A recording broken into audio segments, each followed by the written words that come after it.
verano de 1953. Hacia el oriente de Cuba se dirige un grupo de jóvenes para cumplir una misión que ni ellos mismos conocían. Ninguno imaginaba de qué se trataba, pero el compromiso con la patria era muy grande.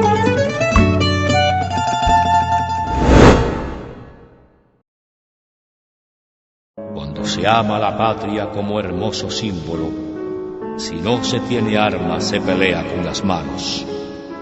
Ya estamos en combate. Este hombre apenas contaba con 19 años. Iba en el grupo de esos jóvenes que días antes habían recibido instrucciones en la casa de Abel Santamaría en 25 Yo en La Habana. Fidel nos reunió aquí en la casa precisamente de Abel Santamaría, en la calle 25 Yo, y lo que nos habló de un entrenamiento que íbamos a hacer, que iba a tomar un poquito más de tiempo, 2 o 3 días, y por lo tanto nos dio instrucciones para actuar de forma que eso no levantara ninguna sospecha y que transcurriera de forma normal en cada una de nuestras casas.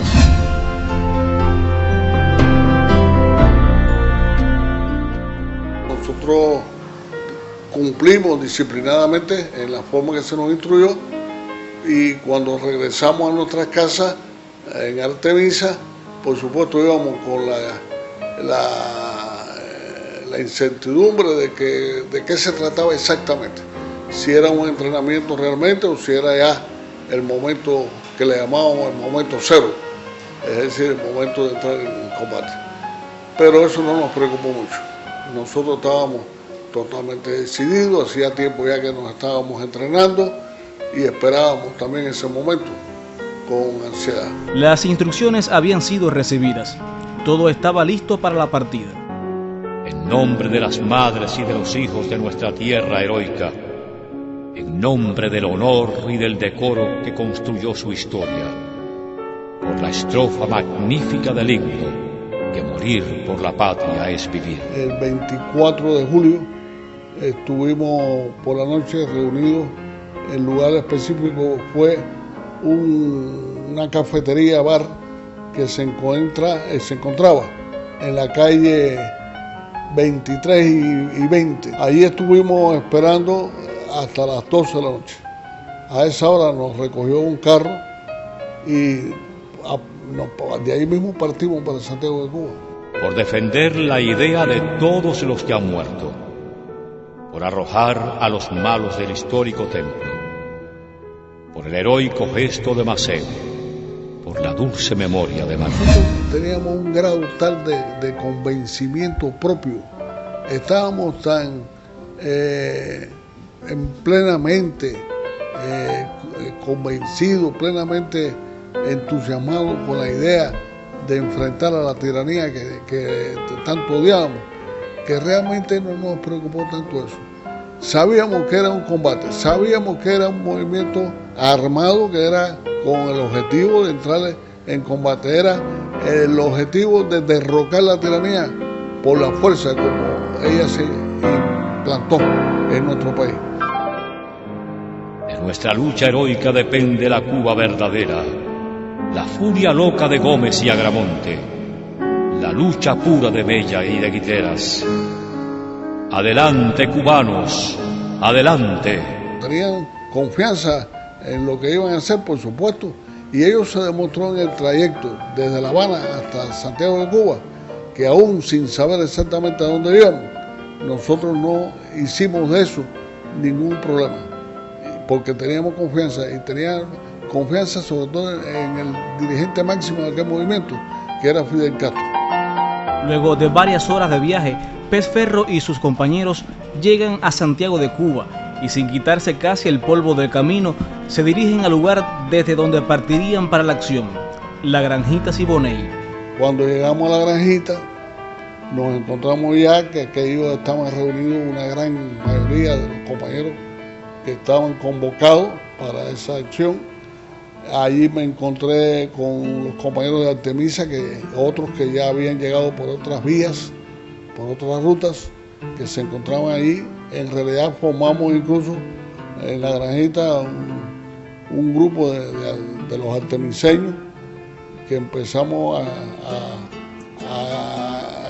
a interrogarnos. Bueno, qué será, dónde vamos, todo eso, porque aún hasta ese momento no se sabía el lugar que íbamos a atacar. Por nuestro honor de hombres ya estamos en combate. Pongamos en ridículo la actitud egoísta del tirano. Luchemos hoy o nunca por una Cuba sin esclavos. Yo me entero exactamente en el camino hacia el Moncada. Tuve el privilegio extraordinario de ir en el automóvil que manejaba nada más y nada menos que Abel Santamaría, el segundo jefe del movimiento.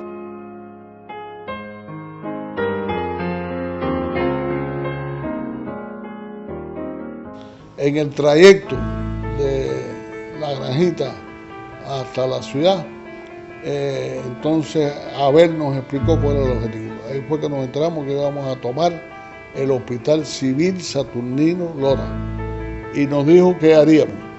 Nos instruyó que cuando llegáramos y saliéramos los automóviles, nos bajáramos gritando: ¡Viva la revolución! El dictador ha muerto, Batista está muerto, ¡viva la revolución! Y así logramos entrar al hospital. Sintamos en lo hondo la sed enfebrecida de la patria. Pongamos en la cima del Turquino la estrella solitaria.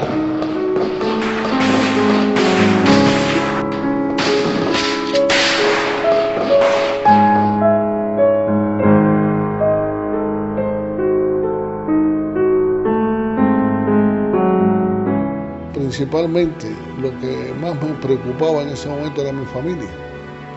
Yo era un muchacho tan apegado a mi familia, era prácticamente un joven de 19 años que nunca había salido solo a una actividad de este tipo o de ausentarme de mi casa por tantos días, y pensé en eso. Y al mismo tiempo estuve pensando en cómo resonaría todo esto. Y hasta le pregunté a mi compañero Tomasito, le pregunté: Tomasito, ¿qué día es hoy? Y me dijo: hoy es 26 de julio. Y entonces no dije nada, pero para mí adentro me dije: este será un día que pasará a la historia. Así fue las cosas que pensé. Me tocó, como al resto de los compañeros, colocarnos detrás de unos ventanales que daban precisamente para el frente, para un costado, mejor dicho, para un costado del cuartel. Desde esos ventanales veíamos, observábamos perfectamente el movimiento de los soldados. Y nosotros desde esos ventanales tuvimos un papel importante porque pudimos atraer una buena parte del barraje de fuego que se lanzaba contra nuestros compañeros que estaban atacando por el frente del cuartel.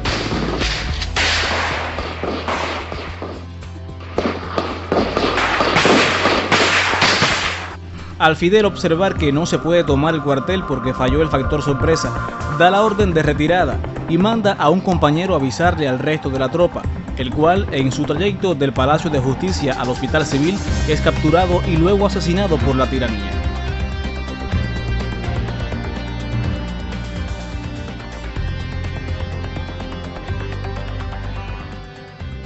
Nosotros nos tocó permanecer en el hospital. No pude, cuando se nos acabaron las municiones y no pudimos seguir disparando, no teníamos cómo salir de allí porque ya los compañeros nuestros se habían retirado. Nosotros resistimos hasta el final, como dije, de las municiones, pero ese tiempo fue suficiente para que los soldados rodearan el hospital civil. Y ya nosotros no podíamos salir porque no teníamos armas, no teníamos cómo defendernos.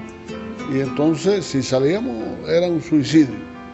Y por lo tanto, pues se nos creó una situación muy, muy difícil, muy complicada, porque nos vimos atrapados en ese lugar sin podernos defender y sencillamente se nos ocurrió buscar distintas formas cómo poder ocultarnos, cómo poder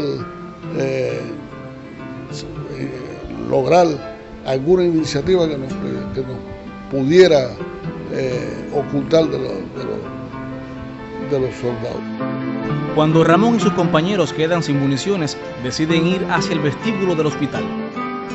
Estando nosotros en el vestíbulo, yo estaba con Tomasito, mi compañero, se apareció de pronto, sin pedirle a nadie, sin llamarlos, se apareció un señor que era un veterano de la guerra de independencia.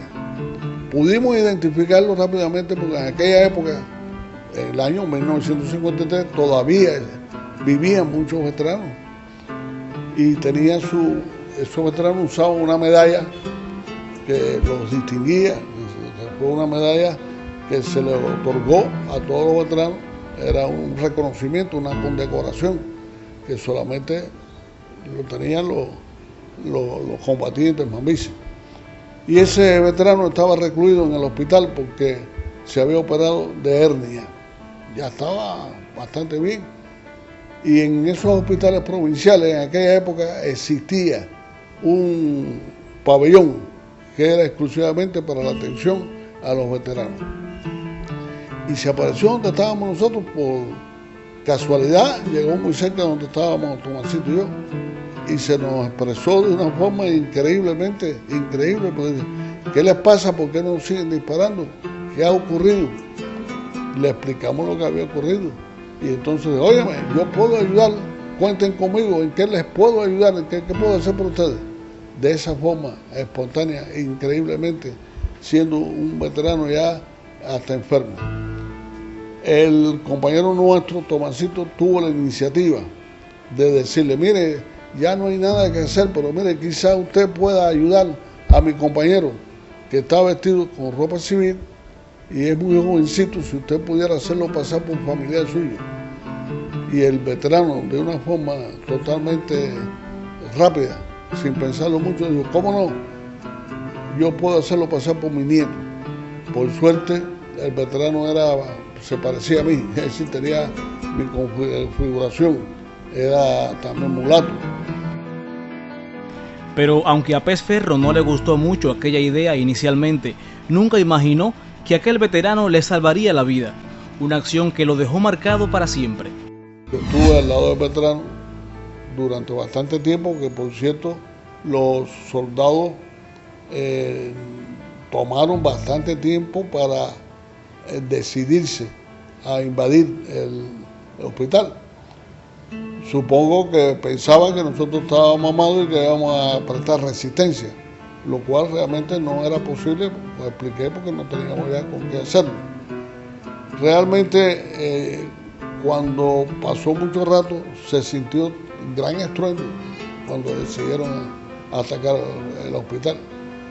Fue un gran estruendo que por cierto me hizo a mí un poco reaccionar de forma un poco alterada. Un momento en que el veterano me hizo señal con las manos y me dijo, quieto, tranquilo, tranquilo, tranquilo. Y eso me calmó. Cuando los guardias llegaron a la sala nuestra, como hicieron en todas partes, registraron por todos lugares, hicieron preguntas. En el caso mío, a mí ni siquiera me preguntaron nada. Claro, habían otros familiares también allí cuidando de sus enfermos, de sus veteranos. Ahí estaba la sala prácticamente llena de pacientes veteranos y habían con sus familiares. Entonces, ya después que terminaron de registrar, de preguntar, Tomás, el veterano, llamó al jefe del grupo aquel que era un capitán. Y cuando se acercó al capitán le dijo, mire capitán, por favor, este es mi nieto que se pasó la noche aquí cuidándome y le sorprendió esta situación que se ha creado. Imagínense usted cómo estará la madre, mi hija. Yo le pido por favor a ver si le facilitan que pueda regresar a su casa. Y el otro gesto también de solidaridad que hubo, el capitán venía acompañado de un médico del hospital, de las salas. Y el capitán le pregunta al médico, oye, ¿usted ha visto anteriormente a este muchacho aquí en la sala? Y el médico le dijo, sí, viene frecuentemente. Eso le dijo el médico. Es un gesto también heroico, valiente y solidario.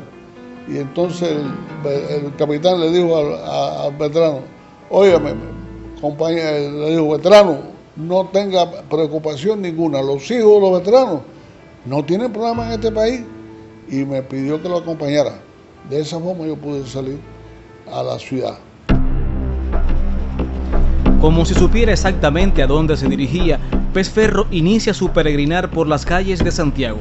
No conocía la ciudad, pero no podía demostrarlo. Las circunstancias me aconsejaron que lo que había era que no hacerse sospechoso. Si uno caía sospechoso, podía ser detenido. Y por lo tanto yo, claro, con mi aspecto tan juvenil, con mi aspecto un poco que puedo pasar por santiaguero, porque en Santiago la población santiaguera, yo puedo también formar parte de esa población, se me ocurrió caminar. Yo no conocía la ciudad, no tenía dinero. Yo tenía en mi poder 2 pesos cubanos y 2 centavos arriba, era todo lo que yo tenía. Y realmente a mí se me ocurrió caminar, llegaba a una calle, doblaba, llegaba a un lugar, doblaba, y así me pasé en aquella ciudad que era una constante ir y venir de carros patrulleros, de jeepis llenos de soldados con armas largas, con sirenas por aquí, disparos constantes que se oían por todas partes. En medio de todo aquel infierno, yo me quedé caminando en una ciudad además de julio, que el calor que hacía era terrible. No sé de dónde saqué tanta fuerza, no sé de dónde saqué tanta energía.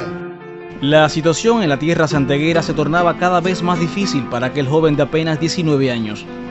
La policía había dado un toque de queda y no se podía salir después de las 6 de la tarde. Eso me creó una situación difícil, porque eso eran ya como las 3 y pico de la tarde. Y yo te dije que tenía nada más que 2 pesos y 2 centavos arriba. Bueno, en medio de la búsqueda y de los rumbos distintos que tomé en la ciudad, llegué a parar al patio o cerca de la estación de trenes. Por esa parte de la ciudad de Santiago habían unos fonditas y hotelitos de baja calidad, y en uno de ellos vi que decía hospedaje por 2 pesos. Entonces llegué ahí y no me pidieron ni me pidieron ningún tipo de identificación, y ahí me quedé con el temor de que por la noche los guardias pasaran por esos lugares y pidieran identificaciones, etcétera. No ocurrió eso. Yo llegué, yo estaba pero tan agotado y tan cansado de todo el viaje de La Habana a Santiago, después de toda aquella noche del 26, después de todo el día caminando por Santiago, que llegué, y a pesar de la preocupación que me embargaba, me quedé rendido hasta el día siguiente. Luego de un día intenso, Pez Ferro tenía que buscar la manera de llegar a La Habana. El dinero no le alcanzaba, por eso se vio obligado a vender por solo 5 pesos un regalo de su padre. Y con ese dinero me dirigí a la terminal de ómnibus, le pregunté por dónde podía llegar hasta ahí.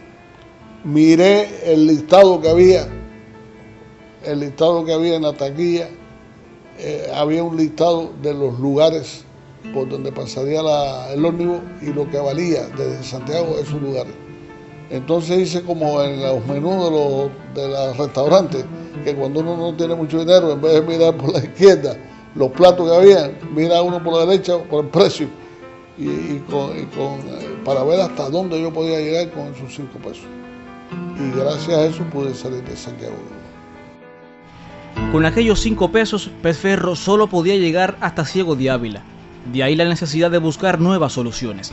Cuando estaba llegando a Ciego de Ávila, ya cerca de Ciego de Ávila, estuve observando a los pasajeros, que ya nos habíamos bajado en distintos lugares y teníamos ya un cierto grado de conocimiento de quiénes eran las personas que viajaban en el ómnibus.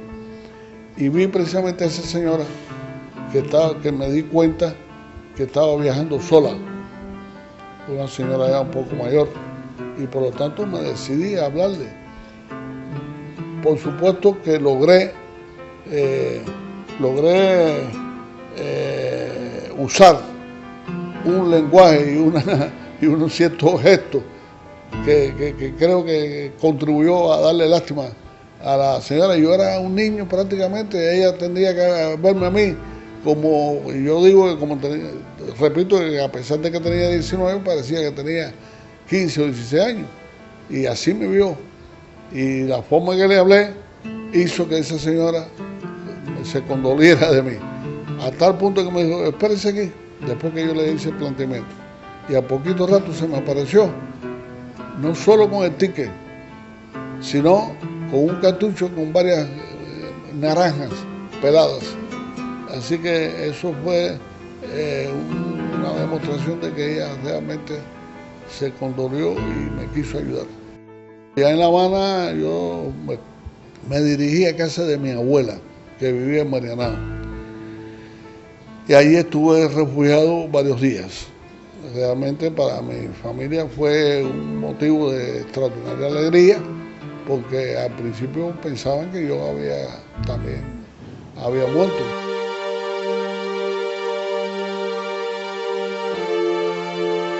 El hecho de nuestra participación en Moncada no fue más que la consecuencia de una convicción patriótica en nosotros, la convicción de la necesidad de luchar por una patria mejor.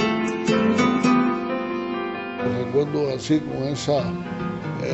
con ese carácter, con esa disposición, con esa valentía, y era un verdadero ejemplo para nosotros. Para nosotros, y estoy seguro que para todos los combatientes de Moncada, Fidel es nuestro guía máximo. Fidel es nuestro maestro. Fidel es también nuestro padre espiritual. Para nosotros, Fidel es lo máximo. Realmente adoramos a Fidel. Y no solamente por lo que supo, cómo supo conducirse en la Moncada, yendo al frente y exponiendo su vida igual que la de nosotros, sino por toda la conducta que Fidel ha mantenido a lo largo de estos 55 años de revolución, sin dar un paso atrás, sin una concesión de ninguna clase, manteniendo los mismos principios, manteniendo el mismo programa de Moncada y mucho más. Entonces, Fidel, por supuesto, cuando pensamos en Fidel, pensamos en la revolución y nos guiamos por él. Por donde él vaya, ahí vamos nosotros.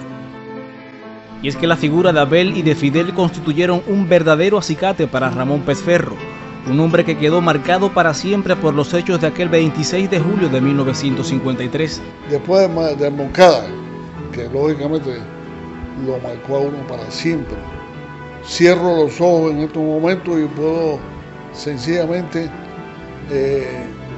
imaginarme en mi mente las cosas que en aquel día sucedieron. Y bueno, el Moncada también nos marcó desde el punto de vista político y revolucionario, porque para nosotros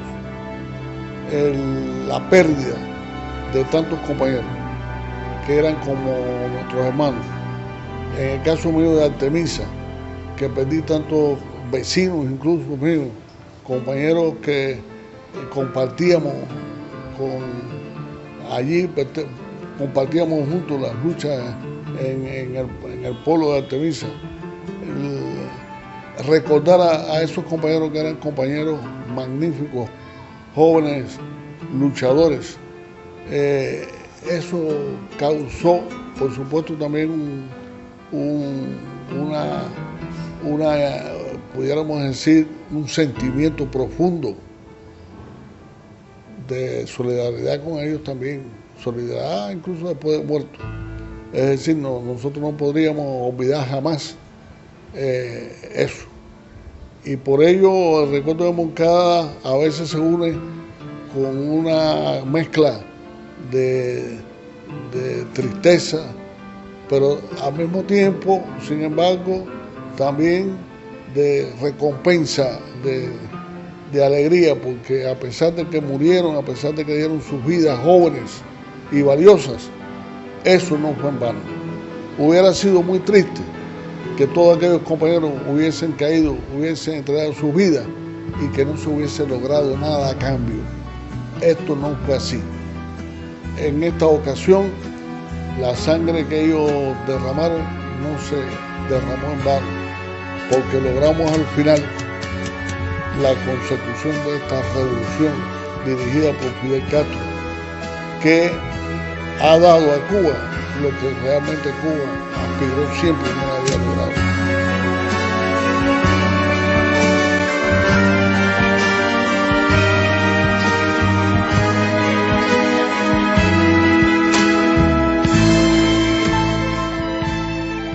A los jóvenes de hoy les digo que se fijen en el ejemplo de los que combatieron en Moncada, que se fijen en los compañeros que después de Moncada siguieron esa misma línea, a los expedicionarios de Granma, a los compañeros guerrilleros que subieron a la Sierra Maestra, que después combatieron en Playa Girón, que han combatido en el escenario de distintos países del mundo que han requerido de nuestra ayuda para su liberación. Que sigan ese ejemplo, porque ese es el ejemplo que les corresponde y son ellos los que están llamados a que la revolución esta continúe por ese mismo derrotero. A sus 79 años, este hombre vive orgulloso de aquel gesto heroico. Camina por las calles de esa Cuba libre soñada por su generación y mantiene la misma convicción de hace 6 décadas. Si el tiempo nos permitiera enfrentarnos, es decir, crear una situación como la que se creó, que nos dio la oportunidad de arriesgar nuestras vidas por el logro de una revolución como esta, yo haría lo mismo que hice el 26 de julio de 1953, con toda la convicción del mundo, con toda la seguridad del mundo, de estar haciendo lo que debo y de estar haciendo lo mejor. Menos mal que existen los que no tienen nada que perder, ni siquiera la muerte. Menos mal que existen los que no miden qué palabra echar, ni siquiera la última. Se arriman a la noche y al día y sudan. Si hay calor y si hay frío se mudan. No esperan echar sombra o raíces,